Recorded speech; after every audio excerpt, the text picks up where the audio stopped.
আসসালামু আলাইকুম। আমার নাম মোহাম্মদ রাহাত। আমার গ্রামের বাড়ি পটুয়াখালী। আমি 6 থেকে 7 মাস আগে ঢাকাতে আসি ওয়েব ডেভেলপমেন্টের কোর্স করার জন্য। দেন আমি দুসাসফট লিমিটেডে ওয়েব ডেভেলপমেন্টের কোর্সে অ্যাডমিট হই। কোর্সে অ্যাডমিট হওয়ার আগে আমার ল্যাপটপ ছিল না, ওয়েব তো দূরের কথা, আমার কম্পিউটারের বেসিক ধারণাটাও তেমন ছিল না। কিন্তু এই 6 মাসে দুসাসফট লিমিটেড আমাকে পুরোপুরি বদলে দিয়েছে।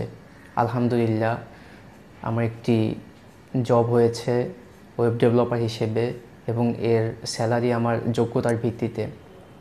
দুসাসফট লিমিটেড আমাকে অনেক সাপোর্ট দিয়েছে একজন ওয়েব ডেভেলপার হিসেবে তৈরি করার জন্য। কোর্স চলাকালীন সময়ে তারা অনেক সাপোর্ট দিয়েছে, প্লাস হচ্ছে কোর্স শেষ হওয়ার পরে তারা আমাকে ইন্টার্নের ব্যবস্থা করে দিয়েছে। তারপর আমার সাথে একই ব্যাচে যারা কোর্স করেছিল তাদের অনেকেই দেশের বাইরে চলে গেছে এবং এই সেক্টরে তারা কাজ করছে। তো আপনারা যারা নতুন ওয়েব ডেভেলপমেন্ট শিখতে চাচ্ছেন তাদের উদ্দেশ্যে আমি বলবো, দীর্ঘমেয়াদী চিন্তা করে ধৈর্য সহকারে পরিশ্রম করার মানসিকতা থাকতে হবে, তাহলে সাফল্য আসবে ইনশাআল্লাহ।